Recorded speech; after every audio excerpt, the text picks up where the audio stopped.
उदयपुर नगर निगम के उप महापौर पारस सिंह भी एक बार फिर चर्चा में आ गए हैं। सिंघवी ने बुधवार को अपना कार्यालय खाली कर दिया और उसमें पड़ा अपना सामान गढ़ ले गए। इसके बाद जैसे ही कार्यालय पर ताला लगा तो यह चर्चा का विषय बन गया। इसके बाद पारस सिंह भी मीडिया से रूबरू हुए तो उन्होंने शहर में बन रही एलिवेटेड रोड को लेकर अपनी मन की भड़ास निकाली। सिंघवी ने कहा कि 19 नवंबर को वे 5 साल पहले पार्षद बने थे और मंगलवार 19 नवंबर को 5 साल पूरे हो गए हैं, इसलिए कार्यालय खाली कर दिया है।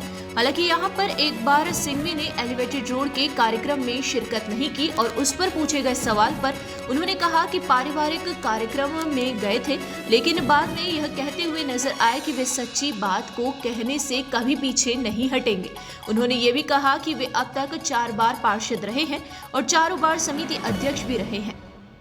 एलिवेटेड रोड के निर्माण से केवल पारस सिंघवी ही नहीं बल्कि जहां से यह रोड निकलेगी वहां के व्यापारियों को नुकसान होगा।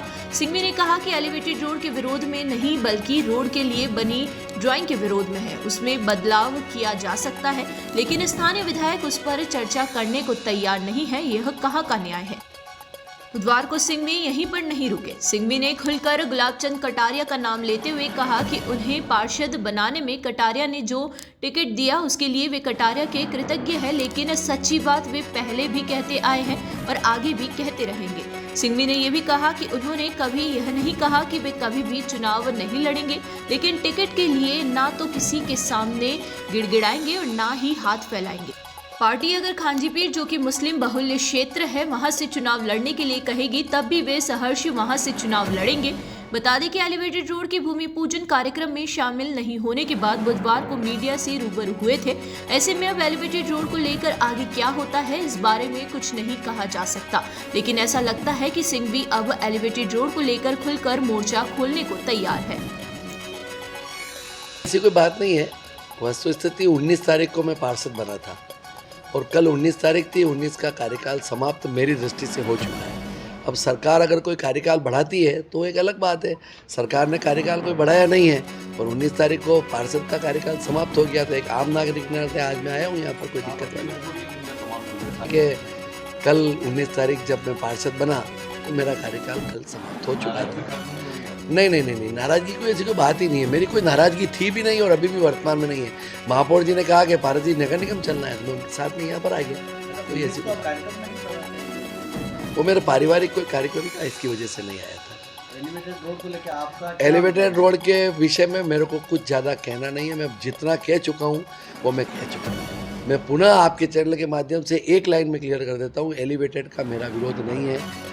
जो एलिवेटेड रोड की ड्राइंग है उसमें अभी भी संशोधन की बहुत सारी गुंजाइश है। चर्चा करें और उसके पश्चात एलिवेटेड रोड बनाए तो व्यापारियों के हित में रहेगा, उदयपुर की जनता के हित में रहेगा। ऐसा मेरा व्यक्तिगत रूप से पहले भी कहना था और अभी भी यही बात कह रहा हूँ। अगर बिल्कुल स्वाभाविक तौर से अपन जहाँ पर भी फ्लाईओवर एलिवेटेड देखते हैं नीचे व्यापार बाधित होता है, कोई बात नहीं। उसमें मेरी शॉप भी हो सकती है। लोगों के मन में ये कि भारत की शॉप के लिए कर रहा है, ऐसा नहीं है। मेरा व्यक्तिगत रूप से ये कहना है कि उदयपुर की जनता नीचे 15 फीट 12 फीट के रोड पर कैसे जाएगी, इसलिए वो विरोध नहीं है। उस ड्राइंग में परिवर्तन आज भी वर्तमान में उसमें गुंजाइश है। रेलवे स्टेशन के फर्स्ट फाटक से चढ़ाए जिससे कि एक कच्ची बस्ती है वो उठक जाए। बंसी पान वाले की उतारने की जगह आगे उतारे। कॉस्ट बढ़ेगी 5-10-15 करोड़ रुपए तो बढ़ेगी, तो कोई दिक्कत नहीं है। लेकिन हमारे एमएलए साहब जिद पर चढ़ाने के, अगर किसी की नाक पे इज्जत का सवाल लेकर हमारी इज्जत बेइज्जती करना चाहते हैं, ये उनका सोचना है। मैंने किसकी बेइज्जती न की है, मैं करूँगा। लेकिन ये बात सत्य है कि अभी भी वर्तमान में उस एलिवेटेड की ड्राइंग के अंदर गुंजाइश है।